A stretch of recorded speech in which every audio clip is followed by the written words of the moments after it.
thérapie. C'est la crise pour tout le monde. Un chiffre d'affaires d'1 milliard. Il y a une urgence économique. 1400 emplois supprimés. Et maintenant, dans les 60 plus grosses sociétés, le traitement miracle n'existe pas. C'est potentiellement cancérigène. Il y a des centaines de produits chimiques. C'est une sorte de pression inacceptable sur le commandant de bord. Tromperie sur l'étiquette. Viande de bœuf. Savez-vous vraiment ce que vous mangez? Je ne veux plus, dans notre pays, Je ne vous cache pas un réel malaise. Bonsoir et bienvenue dans Questions à la Une, votre magazine d'investigation avec au sommaire ce soir une enquête consacrée à l'usage du cannabis thérapeutique. Si en Belgique, la médecine hésite à utiliser le cannabis comme un médicament, d'autres pays comme le Canada en produisent de façon industrielle afin de soulager des milliers de patients. Toute la production, ça commence ici en fait. Voici nos plantes mères. Dans cette pièce-là, c'est toujours le printemps. Donc voici les plantes qui sont en floraison. Ça, c'est la coffre-fort. On peut entreposer 150 millions de dollars de cannabis. Pour notre deuxième enquête, nous nous intéresserons à l'usage du cannabis, non plus comme un médicament, mais comme une drogue. Qu'on soit pour ou contre sa légalisation, vous allez le voir, en Belgique, on s'en procure très facilement. Pour nous, ce fut à chaque fois immédiat et les achats n'auront jamais duré plus de 20 secondes. Bon, 20 euros, il y a moyen. Donne vite, il y a la police. Hein. Ouais, t'inquiète. C'est bon. T'inquiète. Enfin, l'alcool est omniprésent dans notre vie, c'est la seule drogue dure socialement acceptée, voire même recommandée. Comment en est-on arrivé à cette aberration pour la santé ? Dans l'enquête qui va suivre, nous avons rencontré de nombreux patients qui achètent du cannabis illégalement dans la rue pour se soulager. Car en Belgique, le cannabis est surtout considéré comme une drogue. Or, dans de nombreux pays, on utilise avec succès le cannabis comme un médicament qui soulage la douleur, mais qui peut aussi soigner différentes maladies. Les résultats sont prouvés scientifiquement et cet usage thérapeutique a engendré également un business florissant, par exemple au Canada où nous nous sommes rendus. Alors pourquoi chez nous a-t-on accumulé un tel retard au détriment de nos patients ? Voici l'enquête d'Olivier Badard et de Jacques Small.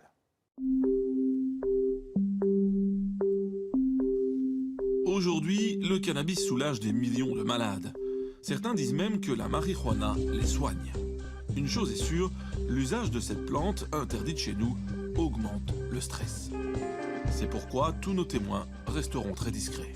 Je sais que je risque, dans les semaines qui viennent, d'avoir une perquisition ou être auditionné par la police. Et voilà, c'est l'amende ou la poursuite en justice et le risque de prison. C'est dommage que je doive être dans l'illégalité pour pouvoir me soigner. Nous rencontrons d'abord celui que nous appellerons John, un jeune homme meurtri physiquement et psychologiquement par une maladie honteuse. La maladie de Verneuil se caractérise par l'apparition de nodules et d'abcès provoqués par une inflammation des glandes sudoripares. Les zones intimes sont particulièrement concernées. Quand un abcès s'active, ça peut durer 1 mois, 2 mois, comme ça peut durer une semaine. Ça va de l'aisselle à la région périanale, en passant par les entrejambes, les entrefesses, les fesses. Et ça provoque des douleurs vraiment horribles. Opéré à plusieurs reprises, John a rapidement perçu les intérêts thérapeutiques du cannabis. La douleur ne disparaît pas complètement, mais elle est fortement atténuée. Je dirais de l'ordre de 80 à 90%.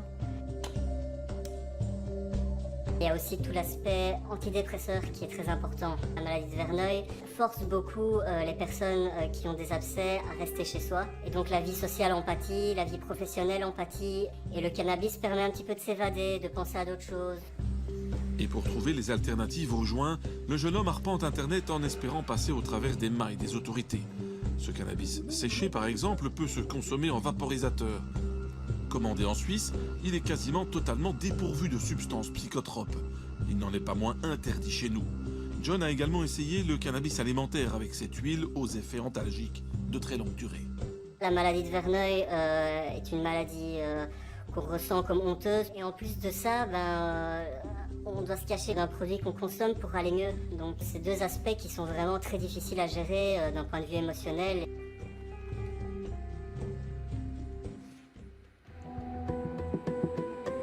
Des patients comme John, nous en avons rencontré beaucoup. Souvent arrivés au bout de leur traitement classique aux médicaments, ils consomment du cannabis pour mettre leur douleur entre parenthèses. Le cannabis, un traitement pour les uns, une chimère pour les autres. D'où notre question aujourd'hui, cannabis, un médicament efficace ?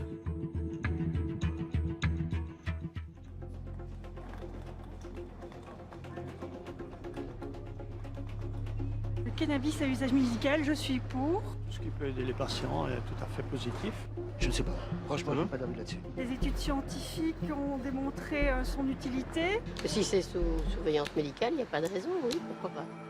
Il semblerait que le cannabis médical pose peu de problèmes moraux ou éthiques à l'opinion publique. Tout le contraire des autorités de santé et du milieu médical. Les médecins généralistes préfèrent ne pas trop en parler, tout comme le milieu hospitalier. Pourtant, plusieurs infirmières nous ont confirmé que le cannabis était présent dans la pharmacie de leur service, en soins palliatifs notamment. La question dérange, nous attendons d'ailleurs toujours la réponse officielle de certains hôpitaux contactés.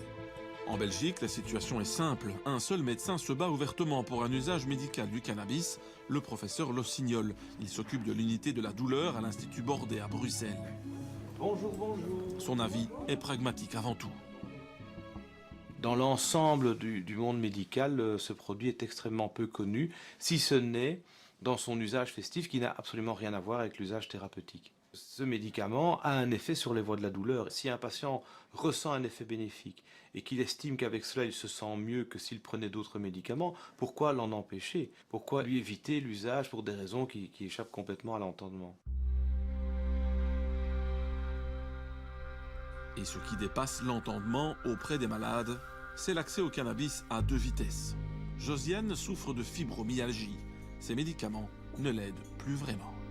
Donc, les douleurs sont diffuses dans tout le corps. Donc ça part des cervicales qui descendent dans les trapèzes, le dos, les jambes. Il y a aussi le syndrome des jambes sans repos. Donc c'est les jambes qui bougent tout le temps, c'est nerveux, c'est douloureux. Et donc c'est assez pénible au quotidien. Pour les jours mauvais, Josiane fume du cannabis, ce qu'elle déteste faire.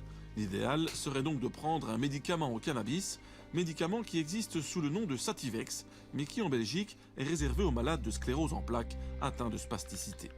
Pour de nombreux malades, cette autorisation est vécue comme une véritable injustice. C'est incompréhensible parce que c'est des maladies totalement différentes, mais la souffrance, c'est une souffrance. Donc pourquoi pas la fibromyalgie, pourquoi la sclérose en plaques?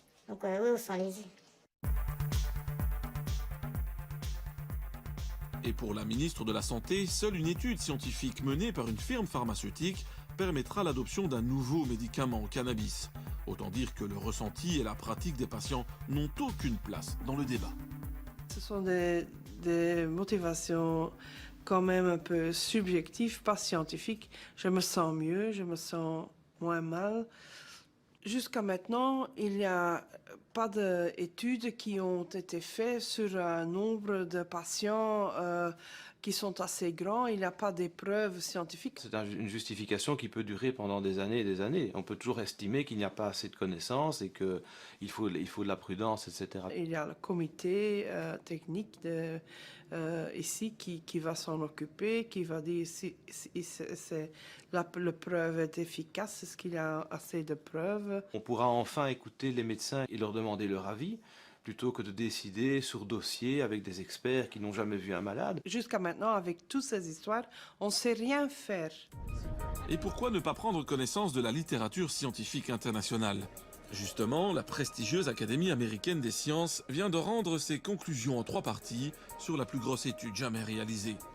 Le comité conclut d'abord que le cannabis à usage thérapeutique est efficace pour réduire la douleur chronique chez les adultes et pour contrer nausées et vomissements provoqués par les chimiothérapies. Autre certitude, contrairement au tabac, fumer du cannabis hors consommation problématique n'entraîne pas de risque accru de cancer et n'affecte ni les performances académiques ni les relations sociales. Dans les informations à confirmer par de nouvelles études, les experts pointent un bénéfice sur les personnes atteintes de maladies mentales. Le cannabis améliorerait leur capacité d'apprentissage et de mémoire. Dans les certitudes négatives, fumer du cannabis pendant la grossesse entraîne un poids plus faible du nouveau-né. Enfin, le rapport ne se prononce pas sur les cancers, même si certaines études cliniques montrent de réels bénéfices. En conclusion, le cannabis est donc scientifiquement reconnu et son mécanisme dans le corps compris depuis bien longtemps. Il faut savoir que lorsqu'on a un ressenti, une douleur, c'est un influx nerveux qui circule et l'information passe de neurone en neurone et l'information peut être bloquée au niveau de ce qu'on appelle la synapse. Et le cannabis va bloquer l'influx nerveux qui arrive au niveau de la synapse pour empêcher le passage de l'information au neurone suivant. Si le corps humain est équipé de récepteurs cannabis, c'est qu'il en fabrique naturellement, surtout dans sa composante cannabinoïde. Le cannabis comporte 2 agents principaux. Il y a d'abord le fameux THC, connu surtout pour ses effets psychotropes, mais moins pour ses vertus thérapeutiques. L'autre cannabinoïde, c'est le CBD, appelé cannabidiol. C'est ce composant-là que patients et milieu médical vont rechercher avant tout. Et voilà qui va pousser certains patients à se retrouver doublement dans l'illégalité. Nous allons le comprendre avec Eric, il souffre du dos depuis des années. Depuis un peu plus de 10 ans maintenant, les seules choses qu'on me donne, ce sont des anti-inflammatoires assez puissants. Et maintenant, j'en suis à prendre de la morphine tous les jours. Parfois, je dois quasi me promener à 4 pattes. Ça coupe leur vie sociale. J'ai une voiture à cause de ma médication. Donc, on va toujours compter sur quelqu'un. Mais alors, lui dire, après une demi-heure ou 3/4 d'heure ou 1 heure, qu'on est quelque part, oui, non, ça va pas, il faut que je rentre. Donc, à la longue, au début, on le fait, mais ça s'estompe parce qu'on n'a pas envie d'embêter tout le temps les gens avec nos mots et tout ça. Dans l'impasse, Eric se fait conseiller de cannabis par son médecin de mutuelle. Après quelques semaines, Eric comprend que le cannabis acheté en rue l'explose plutôt que le soulage. Normal, on y trouve des taux de THC très élevés, jusqu'à 25% et très peu de CBD. Pour Eric, une seule solution, faire pousser chez lui, en toute illégalité, la variété de cannabis médical qui lui convient. Il n'y a pas d'effet psychotrope comme si on fumait un joint ou comme si on prendrait un verre d'alcool. Alors ça dure, dans mon cas, 3-4 heures. Pour faire bouger les mentalités, notre témoin a été jusqu'à écrire au gouvernement, expliquant sa pratique et ses étonnants bénéfices médicaux. Ma consommation de morphine a été divisée plus ou moins par 4. Les anti-inflammatoires, j'en prends tous les 2-3 jours, au lieu de 1 à 2 par jour. En Belgique, en fait, je sais pas moi, ils bougent pas. À croire qu'ils ne croient pas les expériences des autres pays. Il y a des preuves à travers le monde que ça marche et ils trouvent tous les prétextes de dire non. En effet, pourquoi ne pas étudier ce qui se passe dans les pays autorisant l'usage médical de la marijuana? D'autant que ces pays ne manquent pas. Observez cette carte mondiale qui, chaque mois, accueille un nouveau membre. Parmi ces pays, nous avons décidé d'étudier la situation du Canada. Le Canada autorise le cannabis médical depuis plus de 15 ans. Aujourd'hui, 120 000 Canadiens disposent d'une prescription officielle de cannabis et 40 000 rien qu'au Québec. Nous débutons notre étude de cas à Montréal, au siège du Collège des médecins. Première surprise, la délivrance du cannabis est ici un concept légal, pas médical. C'est à la suite d'un jugement de la Cour d'appel de l'Ontario où un patient invoquait la Charte des droits et libertés de la personne du Canada pour pouvoir se procurer un produit, en fait, même pas un médicament, un produit qu'il jugeait nécessaire à sa condition pour le soulager, que la Cour lui a reconnu ce droit en vertu de la Charte et non pas en vertu des données publiées ou probantes de la Société médicale. Et voilà les médecins coincés. Pour s'en sortir moralement, ils finissent par céder en acceptant de prescrire le cannabis uniquement dans un cadre de recherche. Il a fallu, nous, financer un programme de recherche avec d'autres partenaires pour mettre en place ce qu'on a appelé le registre Cannabis Québec, qui est essentiellement la collecte d'informations sur la nature des diagnostics, la nature des produits prescrits, les dosages, les effets bénéfiques et secondaires et les interactions possibles. Et nous cumulons ces informations depuis mai 2015. Pour bien comprendre le dispositif canadien, nous rencontrons Stéphanie Dubois. Atteinte d'endométriose, elle bénéficie du programme de délivrance depuis 2 ans, un programme qui, dit-elle d'emblée, lui a sauvé la vie. Si le cannabis n'était pas arrivé dans ma vie, je pense que j'aurais demandé à mon médecin de famille l'aide médicale à mourir, quoique je n'étais pas en fin de vie. C'est une maladie qui se comporte exactement comme un cancer. Donc, c'est des cellules de l'endomètre qui se mettent à se multiplier de façon anarchique et qui peuvent aller se répandre partout, au niveau pelvien, au niveau de l'abdomen. Mais ces cellules-là peuvent partir dans la circulation et aller se loger sur les poumons, sur le cerveau aussi. T'en décèdes pas. Mais tu peux extrêmement... tu peux avoir une qualité de vie complètement pourrie. Là. Quand je réussissais à aller au travail, quand j'arrivais à la maison, j'étais plus incapable de rien faire. Alors mon conjoint a été très précieux pour moi pendant plusieurs années parce que c'est lui qui se chargeait d'absolument tout dans la maison. Les enfants, le souper, le ménage, tout. Parce que moi, j'arrivais chez moi, je m'installais sur mon divan avec mon pad chauffant, mon pad électrique sur le ventre. Je voulais mourir.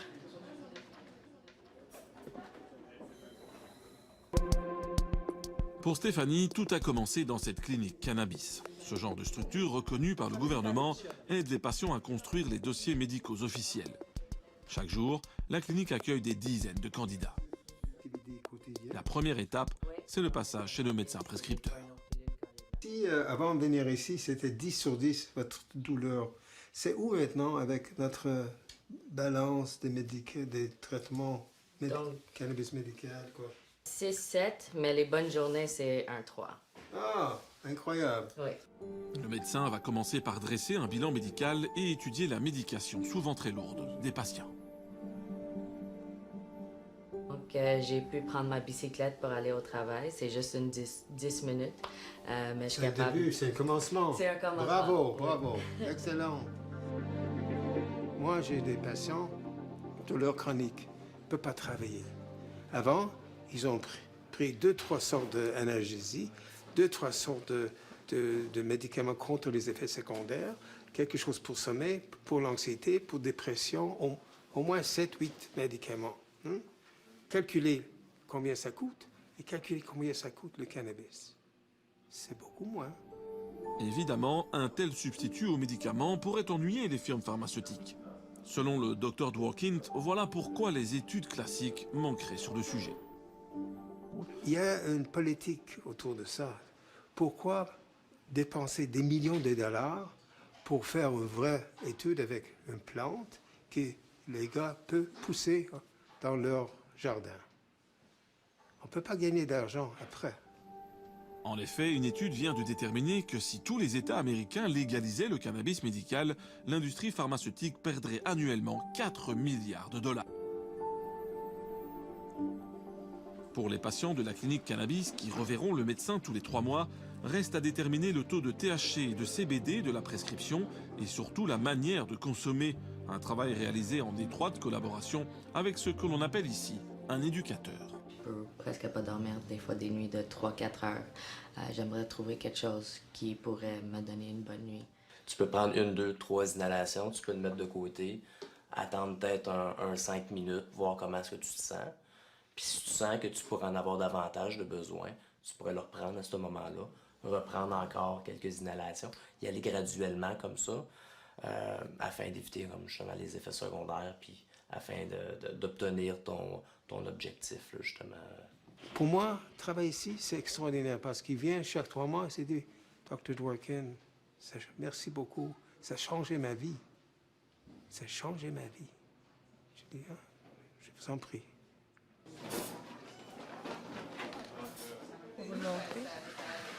Donc, ici, il y a l'étiquette avec mon nom, le nom du docteur, la date d'enregistrement, combien j'ai droit de grammes par jour. Stéphanie a désormais droit à une prescription de 45 grammes de cannabis par mois, déductible des impôts. Le médecin lui a conseillé de vaporiser de l'herbe séchée durant la journée et d'alterner avec de l'huile pour des effets plus longue durée. Quand on vaporise, ça va prendre quelques minutes à faire effet, mais ça va faire effet pendant environ 2 heures de temps. Alors que l'huile de cannabis ou tout le cannabis qu'on va ingérer, ça va prendre 1 à 2 heures avant de prendre effet, mais ça va durer pendant 6-8 heures. Et pour s'approvisionner, les patients n'ont pas le choix. Les commandes se font en ligne. Donc, je l'ajoute.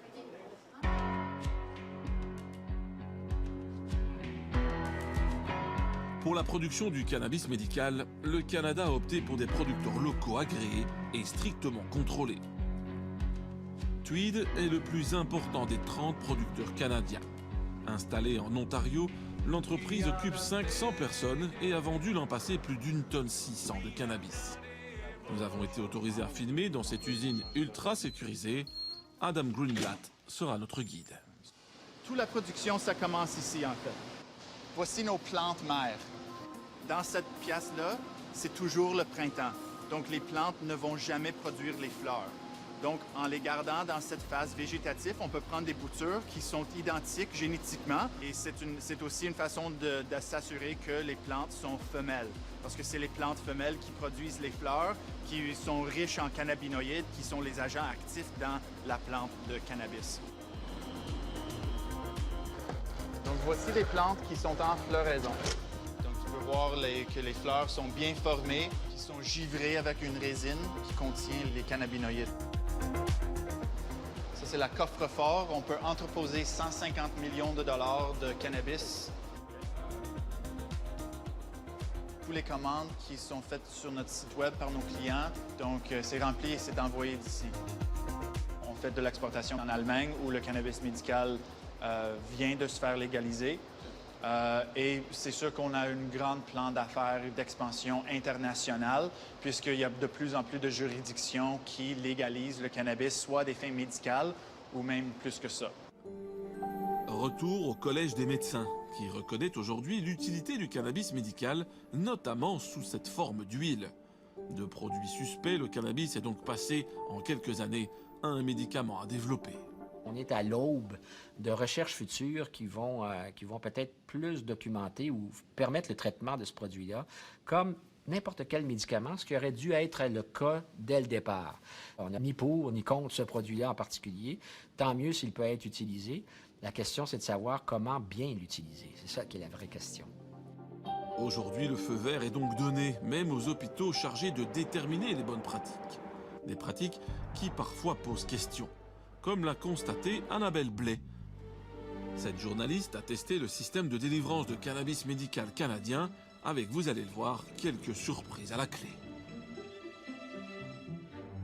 Pour le reportage, on a décidé je ne vais pas me faire passer pour une malade chronique ni une cancéreuse. On veut tester le système comme il est. Donc, moi, je dis, bon, je suis stressée, je mange pas beaucoup, je dors mal. J'ai payé 400 $ à peu près.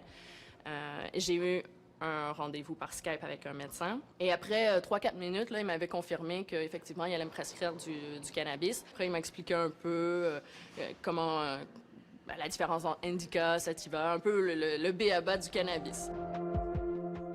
Les résultats sont impressionnants. Ils posent problème quant au contrôle du système. Le maximum par mois, défini par la loi, c'est 150 grammes. C'est quand même pas mal. Mais moi, mon expérience m'a montré qu'aller chercher ce maximum-là, c'est assez facile. Pour des symptômes légers, j'ai eu une prescription de 120 grammes par mois.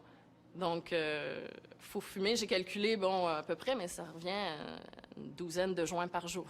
Donc... Assez dingue et révélateur de l'assouplissement des mesures envers le cannabis. Les autorités qui n'ont pas accepté de nous rencontrer n'ont pas l'intention de renforcer leur dispositif, d'autant que dans quelques mois, le Canada légalisera complètement le cannabis.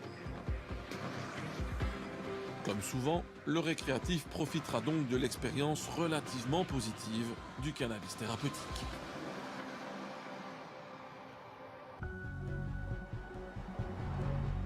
Retour en Belgique, aux antipodes de la légalisation.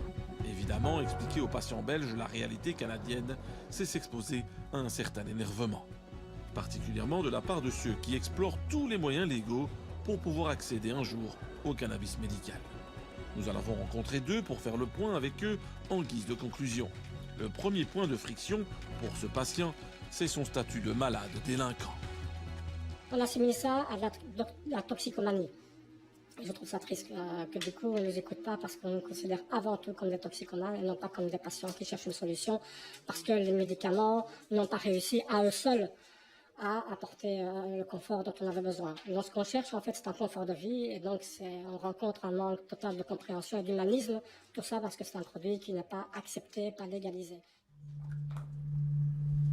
Autre souci pour cet homme physiquement atteint, l'idée insupportable que le manque de volonté politique profite depuis des années aux vrais criminels de la rue. On nous envoie vers le marché criminel intensivement. Moi, je ne suis pas d'accord avec cette façon de procéder. Je ne pense pas que ce soit moralement acceptable, déjà, ni légalement acceptable.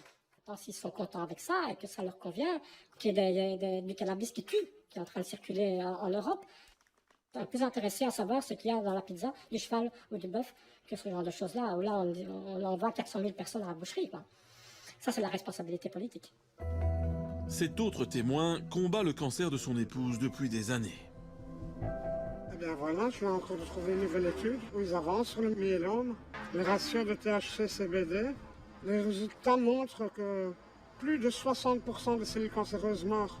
Pour lui, il est temps de dénoncer le rôle des firmes pharmaceutiques. Interlocutrice privilégiée des autorités, elle bloque toute avancée. Je pense que les preuves sont là. On a évidemment l'industrie pharmaceutique qui va lutter. Mais moi, je trouve ça tellement incroyable qu'on prescrive des drogues légales, comme de la morphine, qui tue des tas de gens tous les jours. J'ai vu ma femme qui ne savait plus marcher avec ça, qui allait mourir. Et ce cannabis l'a aidé entièrement. Je ne vois pas pourquoi on doit diaboliser le cannabis. Alors, des irresponsables, les médecins qui le prescrivent, des démons, des criminels, des patients qui se soignent au cannabis. Une chose est sûre, l'isolement n'arrange pas les choses, car en dehors des médias, personne n'a encore vraiment cherché à les entendre. J'aimerais bien avoir un politicien devant moi pour qu'il puisse me répondre, mais on claque la porte systématiquement. Il n'y a personne qui veut en discuter. Et donc ça énerve parce qu'il n'y a pas de débat, il n'y a pas de dialogue. On vous demande de légiférer, bien sûr, bien sûr. Et on ne parle pas de cannabis récréatif, on parle de cannabis thérapeutique.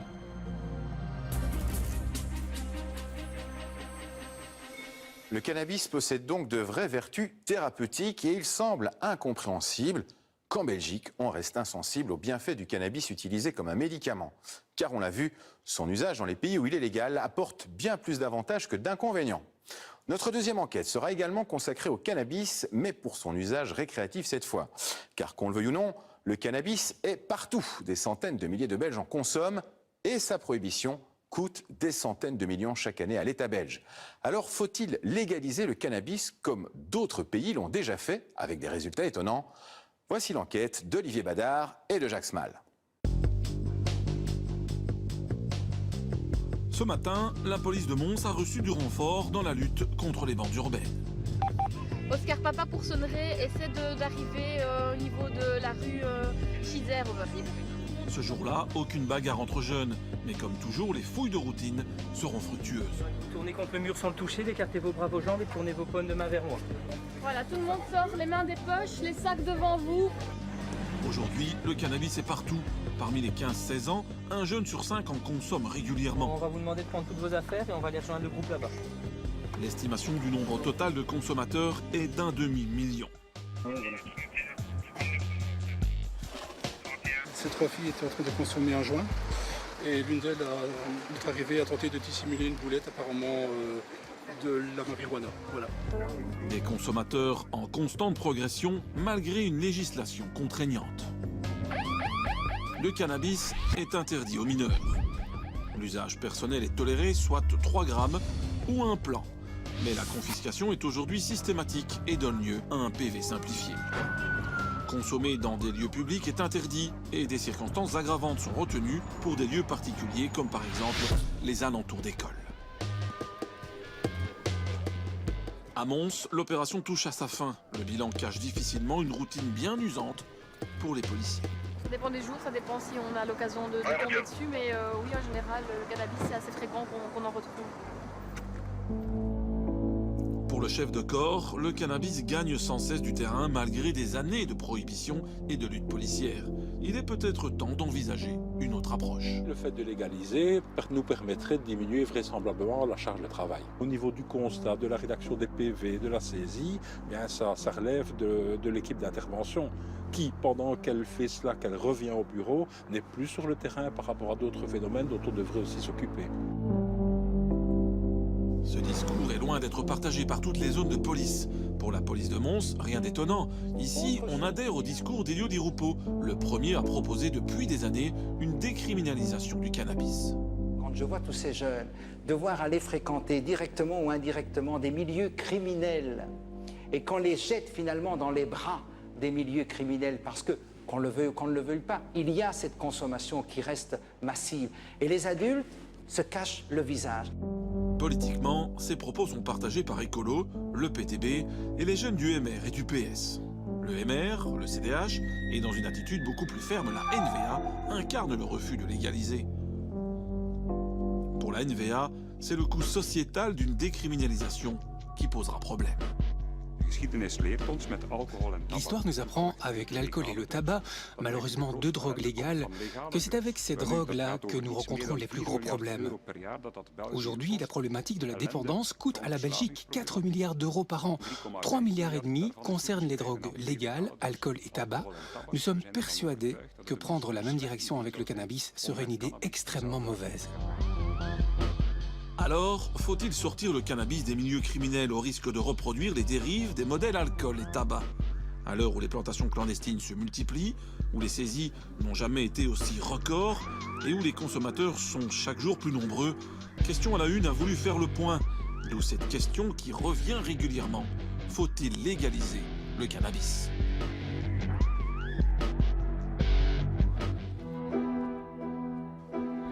De toute façon, pour ou contre la dépénalisation, la situation est aujourd'hui celle d'un cannabis omniprésent, très facile à obtenir. Il suffit de se renseigner sur les quartiers vendeurs et nous l'avons testé en caméra cachée, attendre les propositions. Moi j'ai un fils qui a pas mal fumé, mais bon je vois pas... Ça rend légal quelque chose d'interdit, donc ça va dissuader. Pour moi le cannabis c'est un mot affreux, donc... Il faut libéraliser. À mon avis, il y aura moins de trafic. J'aime autant que ce ne soit pas des cannabis. De toute façon, pour ou contre la dépénalisation, la situation est aujourd'hui celle d'un cannabis omniprésent, très facile à obtenir. Il suffit de se renseigner sur les quartiers vendeurs et nous l'avons testé en caméra cachée, attendre les propositions. Pour nous, ce fut à chaque fois immédiat et les achats n'auront jamais duré plus de 20 secondes. Bon, 20 €, il y a moyen. Donne vite, il y a la police, hein. Ouais, t'inquiète. C'est bon. T'inquiète. Fais vite, hein, s'il te plaît. Attends. Tiens. C'est bon, mec, ça va. Ça va. Merci.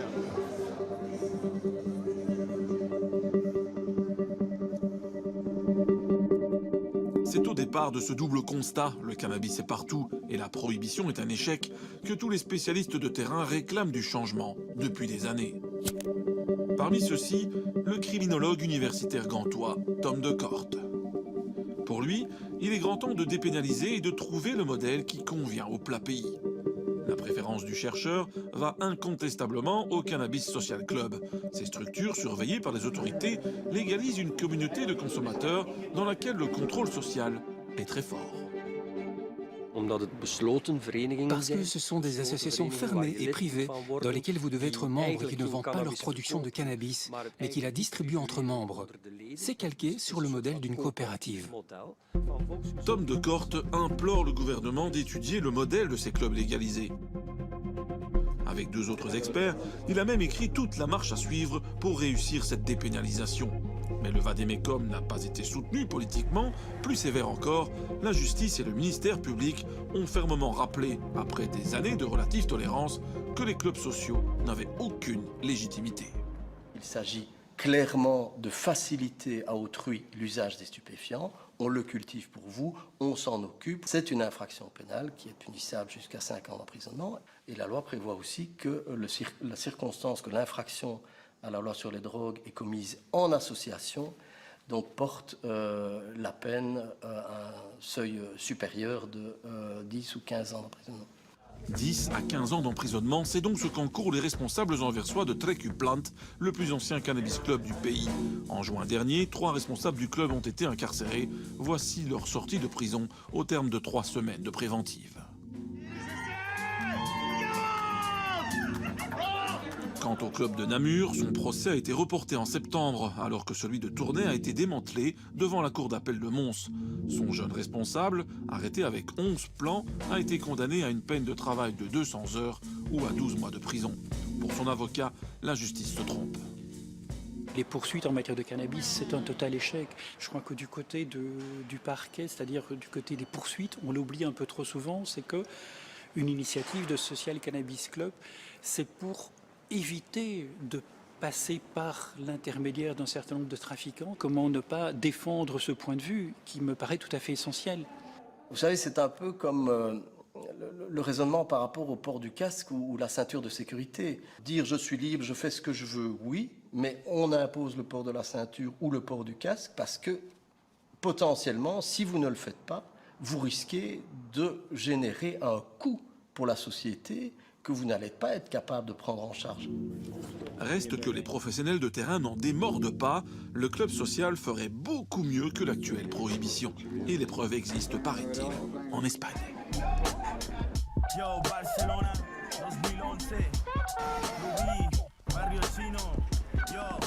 Face au cannabis, les autorités espagnoles ont depuis longtemps une attitude plutôt permissive.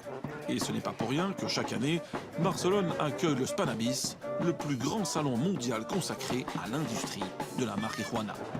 Cette année, 500 exposants venus des 4 coins de la planète ont démontré tout leur savoir-faire à plus de 30 000 visiteurs. Mais n'y cherchez pas la matière première, elle est interdite dans les espaces publics. L'Espagne a réglé le cas Nabis et sa consommation en autorisant les social clubs. L'Espagne en compte plus de 800 et leur succès est énorme. Nous voici chez With You. Ici, la légalité du lieu commence par la discrétion de façade. Aucune publicité ou incitation n'est tolérée. Pour entrer, il faut d'abord sonner et puis présenter sa carte de membre. Le nombre de membres est ici limité et communiqué aux autorités. En plus, on a des contrôles administratifs. Cela concerne les règlements sur le lieu, le fonctionnement du local, les extracteurs de fumée, les mètres carrés, la sécurité des personnes, tout ce qui concerne la technique logistique. Ouais, c'est la technique en fait. Le club s'occupe des 5 plans de chaque membre autorisé par la loi. Une fois enregistrés, ces membres peuvent aller retirer contre prix imposé le fruit des récoltes de leur plan. Tout retrait est enregistré et communiqué aux autorités. En autorisant la consommation sur place, ces autorités ont très vite compris l'avantage du modèle. Ce qui est important, c'est aussi qu'on ne trouve plus de dealers sur les places. Il n'y a plus de vendeurs dans les rues. Ils commencent réellement à disparaître de la ville. Barcelone a beaucoup changé comparé à l'époque où les clubs n'existaient pas. Avant, on se procurait facilement l'herbe en rue.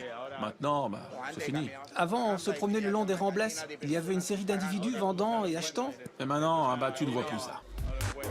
Et avec la disparition du marché noir, la qualité du cannabis consommé s'est vue nettement améliorée. Autre avantage du modèle, le brassage et le contrôle social pour prévenir les consommations problématiques. Mais l'Espagne rencontre tout de même un problème avec ses clubs cannabis, le tourisme. Plusieurs clubs ont ainsi été fermés pour avoir accepté des consommateurs non espagnols. Avec des millions de touristes en demande, l'appât du gain est trop fort pour certains. Voilà. Bonjour. Nous avons reçu une invitation de la part d'Andreas pour adhérer à votre club. Ok, c'est bon. Vous avez votre passeport ou une carte d'identité? J'ai besoin de vous identifier. Voilà, je vais vous montrer. La preuve, nous n'avons eu aucune difficulté à obtenir une invitation sur Internet, nous donnant droit à une semaine d'adhésion dans ce club. Une surproduction destinée aux étrangers est donc soupçonnée.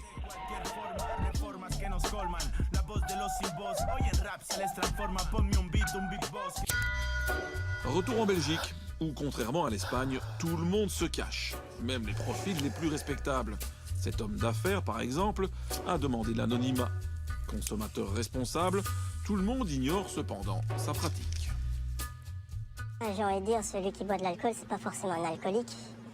Et il y a des manières responsables de consommer autant l'alcool que le cannabis. On n'est pas forcément à l'aise par rapport à des personnes inconnues ou même l'entourage d'avoir cette plante-là qui est dans beaucoup d'esprits mauvaise, drogue, danger. Dans ma famille, certaines personnes disent celui qui consomme ça, il va finir dans le caniveau. Comme on dit, vivons heureux, vivons cachés.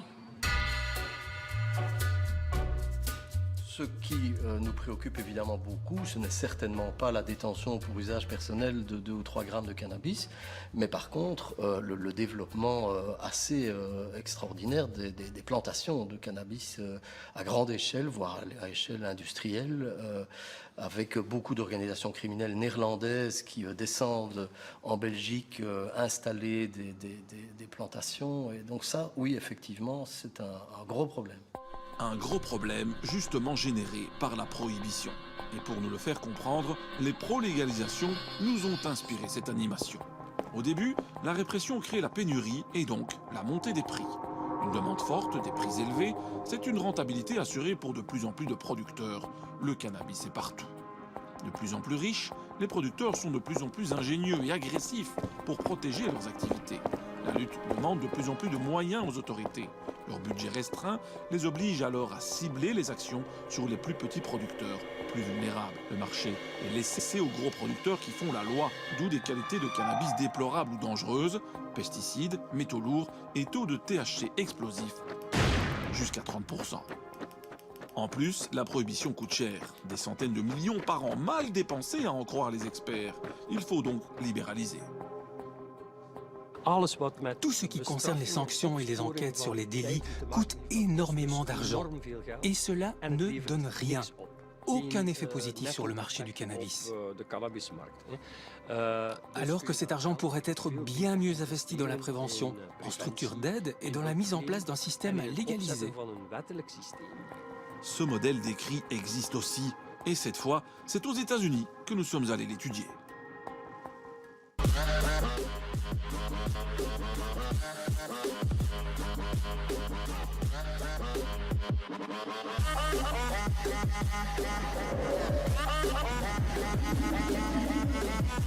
Jour de fête et de folie à Denver, dans l'État du Colorado.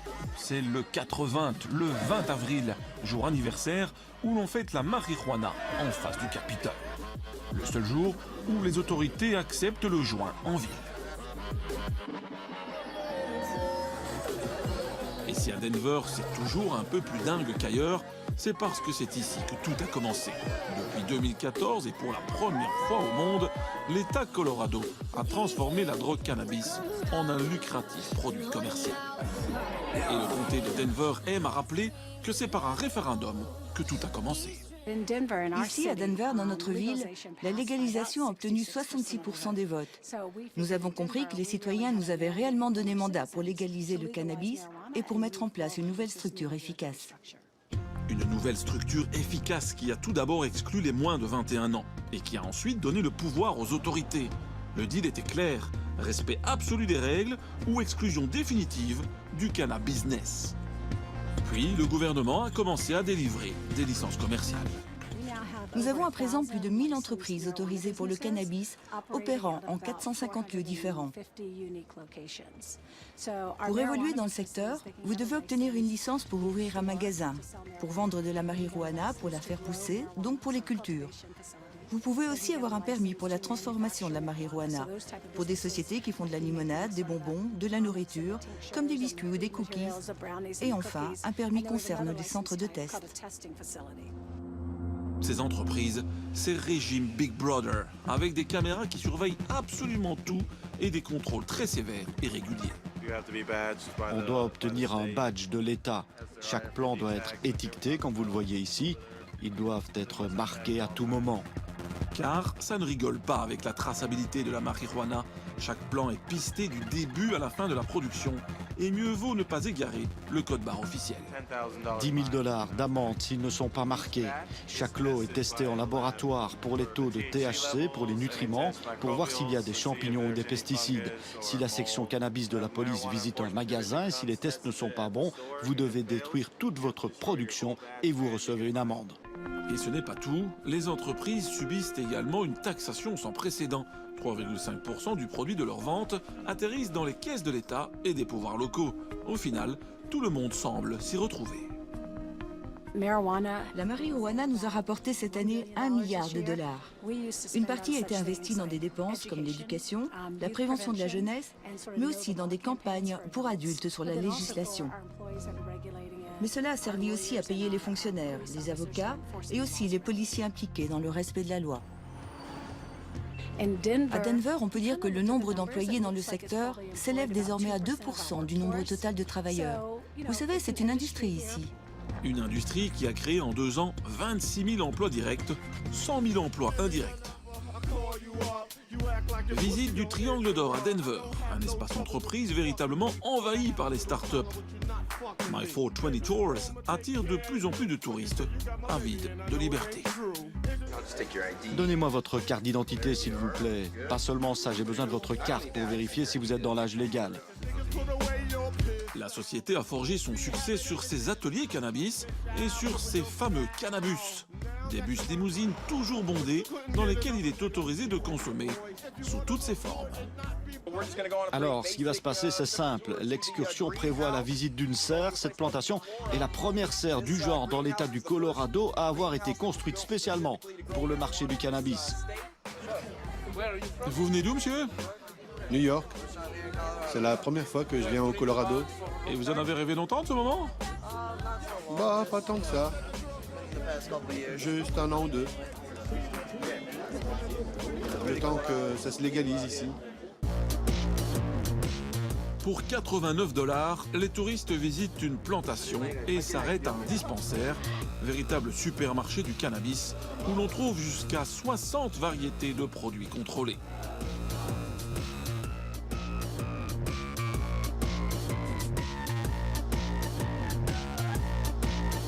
Retour au Triangle d'Or pour assister à l'étonnant atelier roulage de joint. Imaginez que vous roulez une boulette entre vos doigts, comme ça. C'est comme ça qu'il faut faire, et le papier va simplement suivre. Pour la patronne du lieu, une Tahitienne installée à Denver, les pistes d'enrichissement dans le marché sont infinies. C'est ça, je pense, qui est le plus excitant dans cette industrie, c'est qu'il y a énormément de choses à faire et il faut trouver les choses qui vous passionnent. Il y a beaucoup d'entreprises satellites qui peuvent se développer, donc c'est quelque chose qui est définitivement positif. Et si c'est bien géré et bien établi, ça peut être très, très, très positif au niveau du développement des villes. L'expérience cannabis au Colorado est donc une belle réussite sur le plan commercial. Et pourtant, certains se plaignent encore d'être freinés dans leur essor. Bob Eschino est le leader mondial des comestibles au cannabis. Appelé le baron des bonbons, sa société Incredibles est présente dans 7 États américains et emploie une centaine de personnes plutôt enthousiastes. Oui, c'est un boulot convenable. Difficile de se plaindre puisque ce job, je l'ai développé moi-même. J'adore. Donc oui, c'est un super endroit pour travailler. Je ne suis pas originaire du Colorado. J'ai déménagé pour obtenir ce travail. C'est un boulot vraiment dingue. Ça change tous les jours. Je bosse au labo, à la technique, au marketing. C'est vraiment un travail génial. En 1 an, la demande de ces produits qu'il ne faut pas fumer a explosé. Mais la société ne parvient pas à suivre. Son problème, ces cuisines artisanales que le patron ne peut industrialiser, faute de soutien bancaire. Car la loi marijuana impose que tout investissement dans le secteur se fasse sur fonds propres. Nous ne sommes pas traités comme des sociétés normales. Nous n'avons pas accès aux capitaux. Je ne peux pas ouvrir une ligne de crédit auprès d'une banque. Je ne peux pas faire appel aux investisseurs. Les employés que j'embauche, je ne peux pas les déduire de mes impôts. Certains, je peux, mais la plupart, je ne peux pas. C'est donc un sacré frein pour employer plus de gens. J'aimerais bien élargir mon équipe et générer plus de bénéfices, mais avec cette fiscalité particulière, c'est vraiment difficile d'y parvenir. On ose imaginer les revenus du cannabis si les emprunts bancaires étaient autorisés dans un marché que l'on compare à celui du pétrole ou de l'automobile. Reste à rencontrer les gardiens de la paix. Le cannabis a-t-il changé leur vie? Pas vraiment, si ce n'est que 15 emplois nouveaux ont été créés pour contrôler le système. Pas plus d'accidents de voiture, comme certains l'avaient prédit, et pas plus de troubles de l'ordre public non plus, même avec des cohortes de touristes à gérer. Quant au marché noir, le commandant de la police parle de quasi-disparition dans l'État du Colorado, mais des problèmes existent à l'exportation. Ce que l'on observe avec le cannabis, c'est que vous pouvez acheter un demi-kilo de marijuana ici au Colorado et à Denver pour 1 200 $. La même quantité de cannabis sur la côte Est vaut 3 200 $. Donc, vous pouvez acheter de la marijuana tout à fait légalement ou illégalement, puis vous pouvez traverser les États-Unis et doubler, voire tripler votre argent de départ. En quittant le Colorado, nous faisons le bilan de 3 ans de légalisation commerciale. Peu de problèmes de sécurité, des réseaux mafieux en voie de disparition, une fiscalité lourde qui assure l'autofinancement du modèle et qui permet d'investir dans la prévention, et enfin, des emplois créés par dizaines de milliers. Mais qu'en est-il des questions de santé publique? Les informations à ce sujet sont plutôt difficiles à obtenir. Pour approcher la vérité, retour en Belgique chez FEDITO, la Fédération bruxelloise des institutions francophones pour toxicomanes. Premier renseignement, dépénaliser ne provoque pas d'afflux massif de consommateurs. Les Pays-Bas et les États-Unis en sont la meilleure preuve. Par contre, le cannabis provoque chez certains addiction ou psychose. Reste à voir dans quelle proportion. Il y a beaucoup de consommateurs de cannabis qui n'ont pas une consommation problématique. Il y a effectivement des consommations problématiques, mais c'est qu'une minorité. C'est de l'ordre de 3% des usagers quotidiens. Chaque année, 350 consommateurs problématiques sont ainsi pris en charge médicalement en Wallonie et à Bruxelles. Autre question abordée avec le psychiatre de FEDITO. La consommation de cannabis favorise-t-elle le passage aux drogues dures? Le plus dangereux pour le passage d'une drogue à l'autre, ce n'est pas la consommation, mais la proximité des marchés. Donc lorsque vous achetez du cannabis, vous allez immanquablement trouver, soit dans l'autre main de celui qui vous présente le petit paquet de cannabis, de la cocaïne, ou bien dans la rue d'à côté, un vendeur de cocaïne. Et ça, c'est ce qui est beaucoup plus déterminant dans le passage d'une drogue à l'autre. Enfin, reste la question des moins de 18 ans, exclus de toute forme de dépénalisation.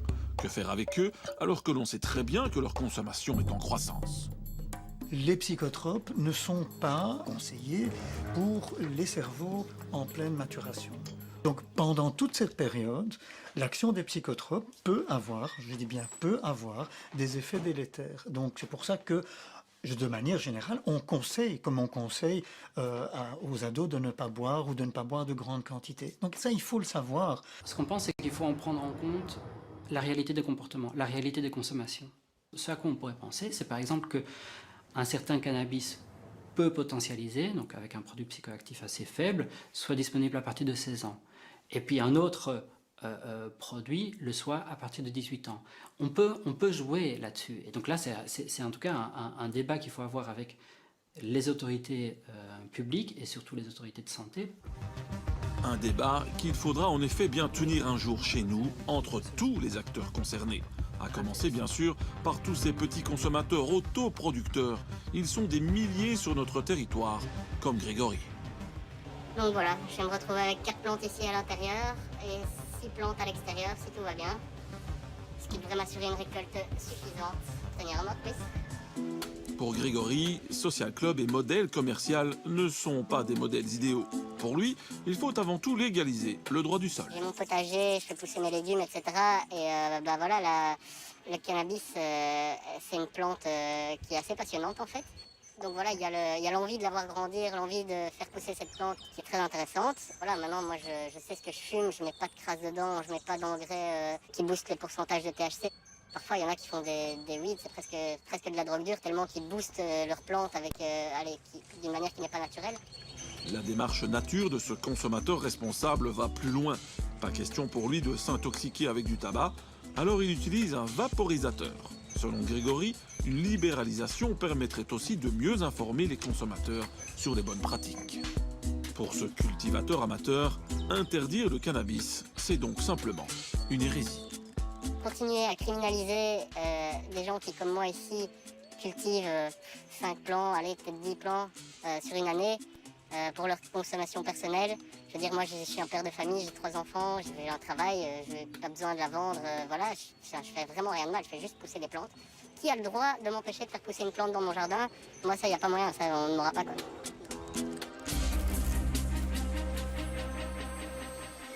Alors, faut-il légaliser le cannabis? Au vu de notre enquête, les arguments en faveur de sa légalisation semblent nombreux. Prohibition coûteuse, sans résultat significatif, alors qu'une fois encore, les pays qui l'ont légalisé semblent en tirer plus d'avantages que d'inconvénients. Nous serons de retour dans quelques instants pour parler d'une autre drogue, totalement légale cette fois, l'alcool. Avec cette question provocante, sommes-nous tous alcooliques? Il est seulement 15 h et ces étudiants se retrouvent autour d'une girafe de bière. C'est 3 litres, c'est 3 litres. 3 litres de bière. Vous buvez 3 litres à 6. Ouais. 6, oui, c'est ça. C'est pas trop? Non. Ça passe. On a l'habitude.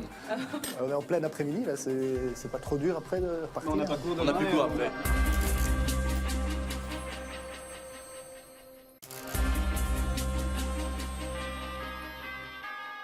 Êtes-vous alcoolique sans vous en rendre compte? Vous l'êtes à coup sûr, en tout cas, si vous dépassez les limites autorisées par les organismes de santé. À savoir, 3 verres par jour pour un homme et seulement 2 pour une femme. C'est peu, mais c'est déjà suffisant pour vous exposer à une consommation nocive.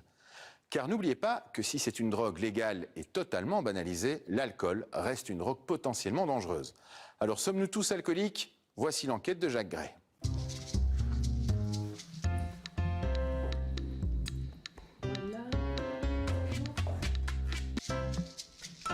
C'est un geste quotidien, ouais.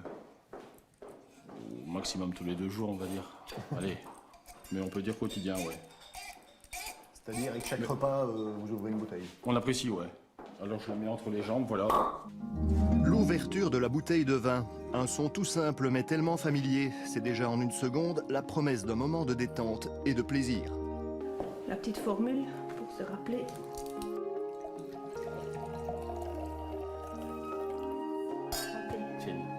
Pour Laurence et Patrice, en tout cas, la bouteille de vin est une compagne de tous les jours. On vient du travail. Moi j'ai dit, on va s'ouvrir une bouteille de vin.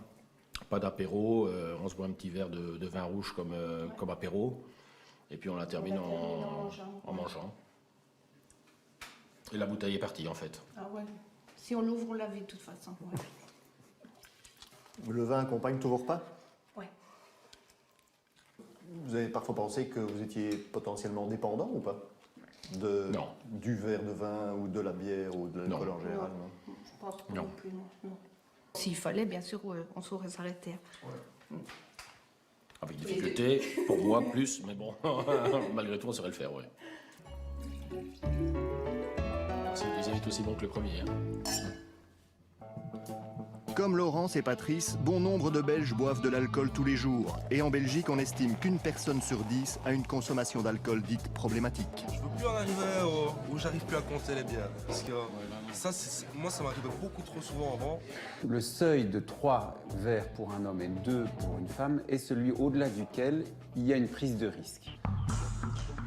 L'alcool, on peut le trouver presque partout et quasiment tout le temps, un produit qui pourtant se classe parmi les drogues. Non, je crois que l'alcool n'est pas une drogue. L'alcool est clairement une drogue, il n'y a personne qui peut le contester. Drogue légale et accessible, l'alcool en Belgique et dans le monde, c'est aussi une très grande puissance économique. Les lobbies de l'alcool sont extrêmement puissants, ça fait partie des principaux lobbies au niveau de l'Europe. Il y a une publicité massive qui est faite, je trouve, auprès d'un public de plus en plus jeune. Je pense que le tout, c'est une question de volonté. On n'est pas encore au stade d'alcoolique. Et si l'alcool a des effets réputés positifs? Je crois en tout cas qu'il n'y a pas de mal à boire une petite bière. La bière, ça conserve. C'est aussi un danger potentiel et un enjeu crucial pour les politiques de santé publique. Ça ne m'inquiétait pas. Je n'avais pas encore pris conscience que je buvais trop. Nous n'avons pas de politique alcool au jour d'aujourd'hui. Donc ça, par rapport à d'autres pays, oui, c'est une grosse lacune. Un plan alcool est vraiment nécessaire. Profondément ancré dans notre mode de vie, l'alcool est omniprésent. Alors, sommes-nous tous alcooliques? Un Belge sur 10 boit de manière excessive et ils sont encore bien plus nombreux à ne pas en être conscients. Depuis plusieurs années, la consommation quotidienne d'alcool en Belgique est en augmentation. Les enquêtes de santé publique montrent qu'en 1997, 8% des 15 ans et plus consommaient de l'alcool tous les jours. En 2013, ce chiffre est passé à 14%. Et au sein de la population belge, 1 personne sur 10 présente une consommation d'alcool dite problématique. Pour définir cet usage problématique, des seuils ont été fixés. Il y a des balises qui sont proposées par l'OMS, l'Organisation mondiale de la santé, qui dit qu'il n'y a pas d'égalité des sexes d'ailleurs en la matière, qui dit que pour les femmes, il ne faut pas dépasser 1 à 2 verres par jour, et avec une nuance importante, 1 à 2 jours d'abstinence par semaine. Pour les hommes, toujours 1 à 2 jours d'abstinence par semaine, c'est essentiel, et 2 à 3 verres par jour maximum. Une dose, c'est une bière de 25 centilitres, un verre de vin de 10 à 12 centilitres, ou un shot d'alcool, 3 centilitres, ça c'est une dose d'alcool. 3 doses par jour pour un homme et 2 pour une femme. C'est les recommandations classiques. Si on est au-delà de ça, on a une consommation qui va être considérée comme excessive. Donc on peut déjà évacuer un mythe, il n'y a ni alcool fort ni alcool faible. C'est de l'alcool éthylique dans toutes les boissons. Et ces boissons, normalement standardisées, font toutes à peu près 10 grammes d'alcool pur. Alors récapitulons, si donc dans chacun de ces verres standards on trouve 10 grammes, soit une dose d'alcool, sachez qu'une bière spéciale correspondra souvent à environ 2 verres standards. Le seuil de 3 verres pour un homme et 2 pour une femme est celui au-delà duquel il y a une prise de risque. Il n'y a pas de dégâts, il n'y a pas de conséquences directes et immédiates liées à cette consommation. Le risque est potentiel, mais il est clairement identifié. Du coup, quand on aime boire un verre, ou 2, ou 3, ou un peu plus... La troll, la pêche melbuche, blanche neuve, tarte cerise, bière de saison, bûche blonde et bûche ambrée. Il y a de quoi se poser des questions sur sa consommation d'alcool. C'est ce qu'a fait Philippe. Depuis quelques mois, il a décidé de marquer dans son agenda les jours où il n'en boit pas une goutte. Mais je voulais un petit peu me situer et un petit peu voir où étaient les frontières de l'addiction. Mais le soir, quand j'ai pas bu un seul verre de la journée, j'inscris un 0. Et je trouve que ça marche, ça incite un petit peu pendant la journée. On a envie de se dire, tiens, ce soir je vais mettre mon 0. Par exemple, hier je suis allé chez un ami et à 6 h du soir, j'avais déjà mis mon 0, il voulait m'offrir un verre et j'ai dit non, j'ai déjà mis mon 0. Car évidemment, les occasions de boire un verre ne manquent pas. Ce jour-là, par exemple, Philippe a rendez-vous avec quelques amis. Alors là, c'est l'heure de l'apéro? C'est l'heure de l'apéro. Ce sera pas un jour 0, quoi. Devine que les copains sont là. Oui, ce sera pas 0 ce soir. Je vous prenez une que là-bas. Doucement, doucement. Ben, un petit chop. Hein. Un petit chop. Victor. Un vin blanc, bon. Un vin blanc. Madame Chantal. 2 bières à vin blanc, s'il vous plaît. La bière en Belgique, quoi, c'est pire que de l'eau bénite, quoi. Si Jésus il avait été ici, il aurait transformé l'eau en bière et pas en vin, quoi, en fin de compte, quoi. Donc non, c'est dans leur culture, quoi. Vous avez une idée du nombre de bières que vous buvez comme ça par jour? Par jour, allez, je vais dire 5, 6. Ça vous semble normal? S'il vous plaît? Ça vous semble normal comme consommation? Oh, tant qu'on le supporte. Santé. Santé. Que bien vous fasse. Monsieur l'ignore sans doute, mais avec 6 bières par jour, il boit donc 2 fois trop, si on s'en tient aux normes de l'OMS. Les gens sont souvent surpris des normes de l'OMS, ça c'est vrai. Ils sont souvent surpris parce qu'ils se disent mais enfin je les dépasse de façon... depuis très très longtemps, je les dépasse et je n'avais pas du tout conscience que c'était ça ce qui était considéré comme une consommation à moindre risque. Le site internet aidalcool.be permet à tout un chacun d'évaluer sa consommation. Il propose des tests mais aussi de l'accompagnement en ligne, des entretiens anonymes et gratuits avec des psychologues. Témoin du large public qui se pose des questions sur son rapport à l'alcool, depuis sa création en 2012, ce site a reçu près de 2 millions de visites. On observe plus de 50% de femmes, alors que nous, dans les centres spécialisés, on rencontre plus d'hommes que de femmes. On observe une majorité de personnes qui travaillent à temps plein, donc aussi 50% de gens qui travaillent à temps plein, donc qui n'ont pas l'occasion, avec leur travail, de venir se présenter dans les centres spécialisés non plus. On observe aussi qu'il y a 50%, à peu près 50% des personnes qui n'ont jamais demandé d'aide. La preuve que bien souvent, on ne prend pas conscience d'une éventuelle surconsommation. Quand Daniel a commencé à boire quelques verres, c'était dans le cadre de son travail et cela lui semblait tout à fait normal. On organisait beaucoup d'expositions, de conférences, débats, etc. Et évidemment, il y avait les vernissages, il y avait le verre après la discussion.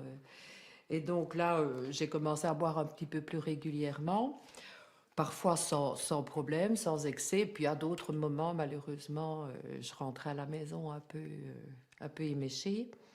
Mais bon, je vais dire que ça ne m'inquiétait pas. Je n'avais pas encore pris conscience que je buvais trop. La relation problématique à l'alcool est souvent aussi, d'abord, comment je vais dire, c'est la famille qui observe et qui parfois fait des remarques en disant, lors d'un repas de famille, écoute, cette fois-ci, essaye d'un peu moins boire, parce que régulièrement, au repas de famille, il y en a toujours un qui est complètement bourré. Donc la famille a quand même un rôle primordial dans la détection d'une problématique d'alcool. Dans ma famille, on a toujours bu, raisonnablement, à l'occasion de repas de famille, etc. Il y avait aussi de temps en temps des petits dérapages, mais il m'arrivait, moi, de déraper aussi quand on était à des réunions de famille. Et donc, j'avais des attitudes qui étaient tout à fait intolérables, évidemment. Je m'en prenais à tout le monde. Enfin, tout ça était vraiment très triste. Je le regrette profondément. Je buvais le soir, uniquement le soir, quand je rentrais. À 5h, 5h15, j'étais à la maison, premier verre de vin. Et beaucoup? Et puis, ça pouvait aller jusqu'à 2,5 litres, 3 litres. Par soir? Par soir, oui, c'était... Comment est-ce qu'on passe de cette consommation, on va dire, classique, normale, conventionnelle, à justement tout seul 2-3 bouteilles de vin le soir? Je n'ai pas vraiment d'explication. On dirait presque qu'une fois que la pompe est amorcée, ça ne s'arrête plus. Peut-être que si j'avais pu résister au premier verre, j'aurais pas bu les suivants, mais dès que le premier était parti, et à ce moment-là, ça va très vite. Mais évidemment, le problème de toute drogue, c'est qu'on a tendance à augmenter les doses au fur et à mesure. Et donc, ce qu'on voit assez régulièrement, c'est que des personnes arrivent à un moment à respecter ces doses, mais augmentent petit à petit. Ça arrive souvent au cours de la vie adulte, et finissent par dépasser largement parfois ces doses. Donc, c'est souvent quelque chose d'insidieux, mais une consommation qui va augmenter petit à petit, en dépassant les normes, en arrivant finalement à des choses très excessives. L'alcool est donc bel et bien répertorié comme une drogue, et comme toute drogue, l'alcool peut donc aussi parfois avoir des effets, disons, hallucinants. Il y a deux caractéristiques à un produit qui en fait une drogue ou non. C'est d'une part que ça peut engendrer une dépendance, ce n'est pas systématique, mais ça peut engendrer une dépendance, et deuxièmement que ça modifie la perception de notre environnement. Et l'alcool, clairement, peut engendrer une dépendance et peut modifier la perception de l'environnement. Et d'ailleurs, cette deuxième raison, c'est souvent pour ça qu'on le consomme. Différentes études ont montré qu'effectivement, en termes de toxicité sur les organes du corps, l'alcool était beaucoup plus toxique qu'à peu près toutes les drogues illégales et attaque plus d'organes, le cerveau, le foie évidemment, l'estomac et le système nerveux central en général. Et donc c'est un produit assez toxique, oui. La dangerosité pour la personne et pour la société est importante, donc elle rentre dans les critères qu'on donnerait à des drogues comme la cocaïne ou l'héroïne en termes de dangerosité. Sans parler du risque d'overdose, parce qu'on parle souvent des risques d'overdose mortels avec les drogues, l'alcool se classe dans les drogues pour lesquelles il y a le plus grand risque d'overdose mortelle. Julien, François et Sébastien ont 25 ans et comme beaucoup de jeunes, ils ont déjà été confrontés à ces dangers liés à la surconsommation d'alcool.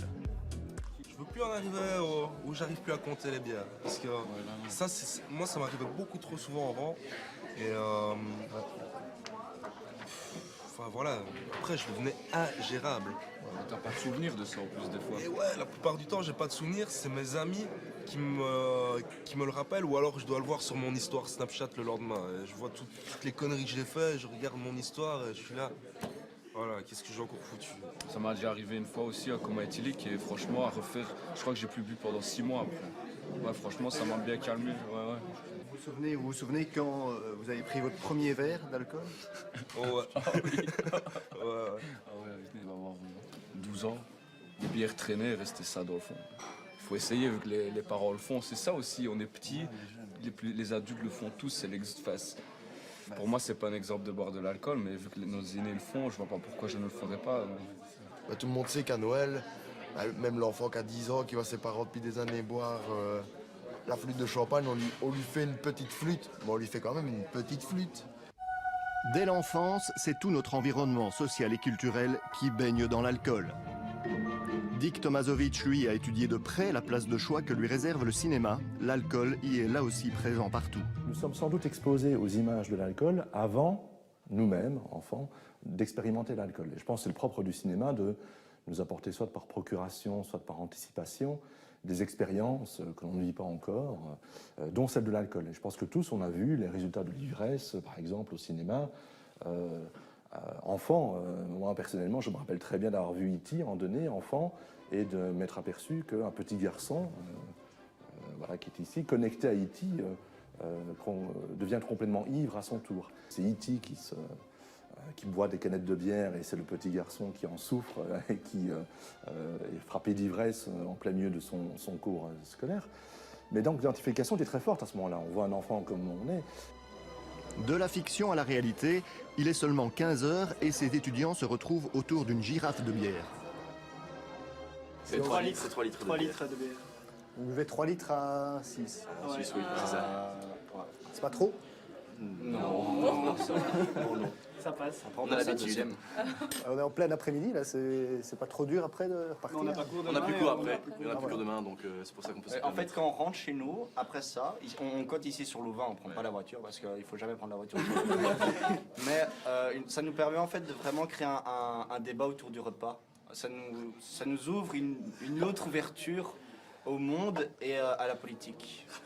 Mais ça, je pense qu'il n'y a qu'avec l'alcool que c'est possible. Parce que sobre, on ne sait pas avoir de discussions sérieuses. Et c'est facile de s'arrêter, comme par exemple après avoir bu comme ça une girafe à 6? Je pense que le tout, c'est une question de volonté. On n'est pas encore au stade d'alcoolique. Alors certaines études montrent effectivement que lorsqu'on commence à consommer de l'alcool trop jeune, on a plus de risques d'être alcoolodépendant à l'âge adulte. Donc il faut aussi quelque part retarder l'âge des premières consommations, mais à partir du moment où le jeune, l'adolescent commence à témoigner de l'intérêt pour le produit, je pense qu'il vaut mieux en tant que parent, en tant que tuteur, eh bien, accompagner cela au même titre qu'un enfant qui commencerait à jouer avec des allumettes, du feu, on lui apprendrait que c'est dangereux, mais à un moment donné, il faudra bien qu'il puisse l'utiliser aussi et le maîtriser. Donc il faut faire la même chose avec l'alcool. Un apprentissage nécessaire, mais d'autant plus compliqué que le marketing a changé la donne en multipliant les gammes de produits. À l'époque, on apprenait à consommer de l'alcool avec du vin, de la bière, des produits assez classiques.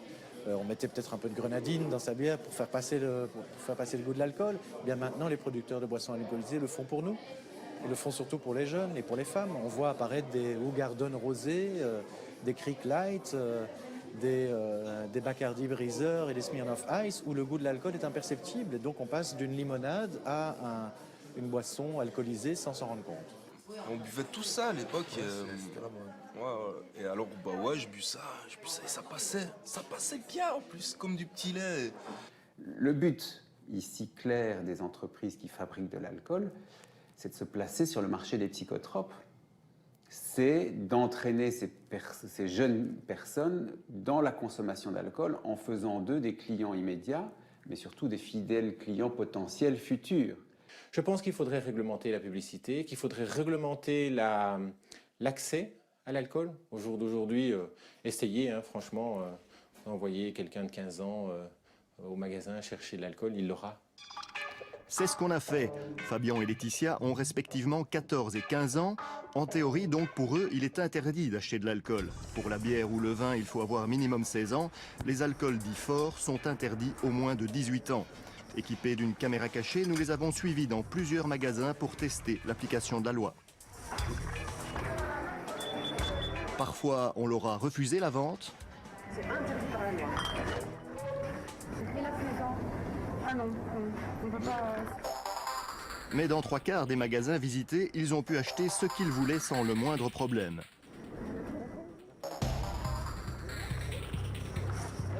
Même, comme ici, de la vodka. Et 2 heures plus tard, voilà le résultat de cette tournée des commerces. On vous a demandé une pièce d'identité pour vérifier l'âge parfois? Non, aucune. Sur les 8 fois, non. Ils n'ont rien demandé. Il y a des choses qui vous ont étonné dans cet après-midi? Oui, pour la bouteille de vodka, on nous a pas refusé, donc c'était facile de l'acheter. Oui. On nous a rien demandé, pas l'âge, rien. Aujourd'hui, plus personne ne sait à qui on peut vendre quoi. Donc il faut clarifier cette législation de manière à la rendre plus simple. Une fois qu'on a une loi plus simple, c'est plus facile de faire de l'éducation. Et c'est plus facile aussi de convaincre notamment les commerces de respecter cette législation, qui aujourd'hui d'ailleurs n'est absolument pas respectée. L'alcool serait-il au-dessus des lois? Ses pleins pouvoirs lui valent en tout cas de se retrouver en vente vraiment partout en Belgique. Trouver de l'alcool à la sortie de l'autoroute, à la pompe à essence, c'est un non-sens, quoi. On dira que c'est pour que les passagers puissent boire pendant que Bob conduit, et Bob, ce jour-là, il prend la route de Düsseldorf. Le salon Provine de Düsseldorf, c'est le temple du commerce des vins et des spiritueux. 6000 exposants, 50 000 visiteurs en 3 jours, une des plus grandes foires commerciales en Europe. C'est un peu comme le salon d'auto comme on connaît à Bruxelles, c'est les nouveautés, il y a un nouveau modèle, il y a un nouveau vin, un nouveau cépage. On a whisky, vodka, tequila, des nouveautés, brandy, des liqueurs. Tout ce qui est exotique, pisco, tequila, cachaca. Donc maintenant, cachaca avec les Jeux olympiques de Brésil. Donc il y a certainement les grandes surfaces qui vont jouer là-dessus. L'événement Bordeaux, c'est 4 milliards d'euros de chiffre d'affaires et 2 milliards d'euros à l'exportation. Donc un salon comme Provine est un salon important puisque quasiment la moitié de notre chiffre d'affaires se fait à l'exportation. Ici, c'est un défilé incessant de verres et de bouteilles. On boit, on déguste et surtout on parle affaires et gros contrats. Des contrats et des grosses ventes qui s'annoncent aussi dans cette distillerie belge en pleine production d'un apéritif aux fruits des bois, une série spéciale Euro 2016. On a prévu 70 à 80 000 bouteilles sur les 2 mois qui suivent pour anticiper évidemment l'activité de la Coupe d'Europe qui aura lieu au mois de juin. Et ça fait vendre plus le fait d'associer notamment à l'événement sportif? C'est du marketing, on s'allie à une partie de la festivité autour de l'équipe nationale et on a eu il y a 2 ans lors de la Coupe du Monde un beau succès avec un style d'action similaire et donc tout laisse à croire que si les Belges jouent convenablement, on devrait en tout cas pouvoir consommer pas mal de ce produit. Nous sommes à 18% d'exportation avec principalement évidemment ce produit-ci mais une bonne partie des autres produits que nous fabriquons. Nous exportons principalement sur l'Europe, mais aussi sur des pays comme les États-Unis, le Japon, Dubaï, le Canada, etc. L'alcool belge se vend donc dans le monde entier. Chaque année, cette distillerie en écoule au total 1 million de bouteilles. Une production qui n'est d'ailleurs qu'un échantillon de l'ampleur du marché des vins et des spiritueux en Belgique.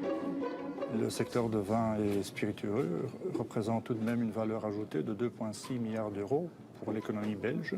Ceci se reflète dans un niveau d'emploi de 35 000, à la fois direct qu'indirect. Et du côté de l'industrie de la bière, quand on parle chiffres, ça mousse et ça mousse encore plus.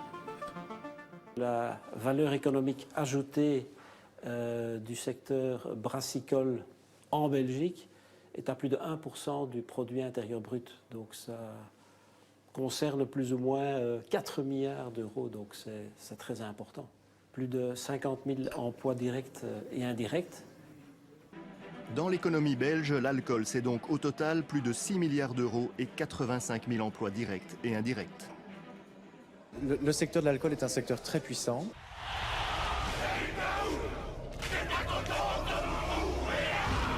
Et on voit que la publicité tourne systématiquement autour des valeurs qui nous sont chères. Est-ce que c'est normal de faire un lien systématique entre sport et alcool? Est-ce que c'est normal de faire un lien systématique entre sensualité, séduction et alcool? Pour l'industrie de l'alcool, cependant, tout semble très normal au pays de la pub. Il faut dire que le secteur en Belgique s'est lui-même fixé les règles à suivre en matière de publicité. C'est une forme d'autorégulation qui, d'année en année, démontre que ce système marche bien.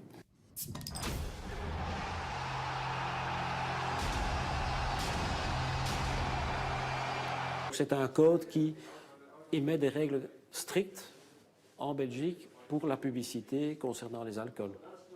Et donc, par exemple, les publicités pour l'alcool ne peuvent pas cibler les mineurs d'âge, ne peuvent pas suggérer que, par exemple, la consommation d'alcool améliore des performances sportives. Et normalement, toujours selon ce code, la publicité ne peut pas associer consommation d'alcool et réussite sociale ou sexuelle. Le lobby des alcooliers est un lobby qui est puissant, qui est important, qui est convaincu qu'en fait, ils vendent un produit qui peut être tout à fait bien utilisé, qui fait peut-être un peu semblant d'oublier qu'il y a pas mal de conséquences liées à cette consommation d'alcool et qui souvent, je dirais, flirtent avec la ligne rouge, par exemple, en termes de publicité. Quand on parle de ligne rouge, selon le code belge, la publicité ne peut pas non plus suggérer que l'alcool soit nécessaire à créer une ambiance festive. Tiens donc. Pas de martini? Pas de partie. Mais à partir du moment où le savoir-faire se déguste avec sagesse, la publicité n'hésite jamais à trinquer à votre santé. Le petit texte, notre produit se déguste avec sagesse, ok, c'est là, voilà, le texte légal est là, mais à côté de ça, il y a une publicité massive qui est faite, et qui est faite, je trouve, auprès d'un public de plus en plus jeune. Tout ce qui pousse à la surconsommation devrait être interdit, et la publicité, clairement, contribue à la surconsommation du produit. Comme l'alcool est partout, il n'y a pas que la publicité qui parfois en abuse. Le cocktail cinéma et alcool fonctionne aussi toujours très bien. James Bond est un alcoolique, mais James Bond est particulièrement sexy, et James Bond d'ailleurs gagne beaucoup d'argent en buvant de l'alcool à l'écran. Le dernier James Bond, on estime que c'est environ 50 millions de dollars qui ont été payés par les alcooliers pour être présents dans le film. Ça, c'est du placement de produits. C'est du placement de produits et c'est évidemment d'une efficacité redoutable. C'est relativement surveillé, mais pas trop, et donc ces placements de produits sont possibles. Ce qui est important, c'est de toute façon que dès que, quel que soit l'alcool que l'on boit, plutôt, les alcooliers sont contents, puisque de toute façon, ça retombe sur la consommation d'alcool en général. Au cinéma, à la télé, sur Internet, l'alcool est quasiment toujours un bon client. Le plus souvent, les personnages un peu imbibés ou carrément ivres font plutôt bien rigoler. Pourquoi boire cet alcool qui, plus onéreux que le référentiel ruine la santé et le portefeuille? L'alcool, non, mais l'or référentiel, oui.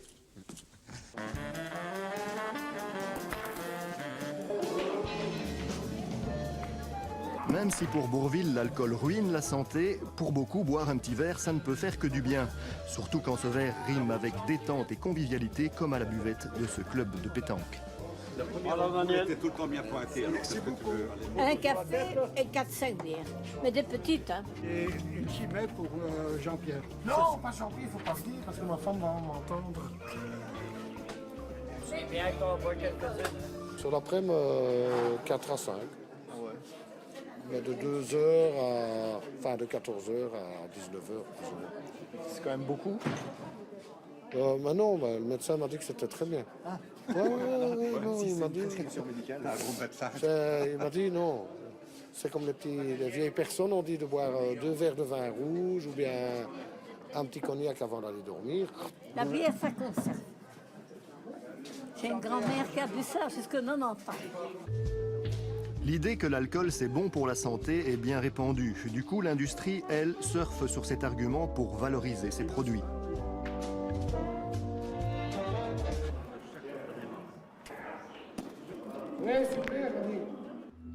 Sur le site internet des brasseurs belges, on trouve ainsi une série d'exemples des effets positifs de la bière sur la santé, avec toujours évidemment la précaution de la modération. Bon, moi, je ne suis pas un médecin, mais c'est vrai qu'il y a eu des études qui sont arrivées à ces conclusions-là. Donc, c'est pas un peu exagéré de ça, de faire la promotion de bière en tant que produit pour la santé, sachant que les gens ne peuvent pas quand même trop en abuser? Non, c'est pas faire de la promotion de la bière en fonction de la santé, mais je dirais c'est casser peut-être certaines perceptions que la bière pourrait être mauvaise pour la santé s'il est consommé modérément. Je ne dis pas qu'une consommation modérée est dangereuse, mais je dis qu'il faut en tout cas pas pousser des gens, comme on l'a entendu, à commencer une consommation d'alcool, c'est-à-dire vous ne buvez jamais, buvez 1 ou 2 verres de vin ou 1 ou 2 verres de bière et votre santé va s'améliorer. Je pense que c'est une erreur dramatique. C'est ce que fait le secteur. C'est ce que fait le secteur, mais le secteur est là pour, a priori, vendre ses produits. Mais je ne crois pas qu'on doive se remettre au secteur pour déterminer les politiques en matière de prévention ou de santé. Pourtant, le secteur a tendance à remettre une tournée sur le terrain de la santé. Les producteurs de vin tiennent le même type de discours, c'est bien connu, 1 ou 2 verres de vin, c'est bon pour le cœur. De nombreuses études internationales montrent les effets positifs d'une consommation régulière et modérée de vin. On a montré finalement que 1 à 2 verres d'alcool, c'était meilleur pour les coronaires d'un patient, c'est-à-dire les artères du cœur, si elles avaient déjà été bouchées, que si on ne boit pas d'alcool. Autrement dit, la mortalité de quelqu'un qui a fait un infarctus du cœur et qui boit 1 à 2 verres est plus basse que celui qui n'en boit pas. Donc les patients ont retenu ça globalement.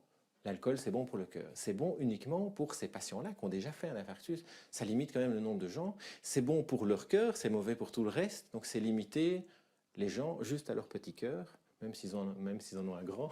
Mais j'ai envie de dire, c'est oublier qu'ils ont un cerveau, un foie, enfin tout le reste, quoi. Hein.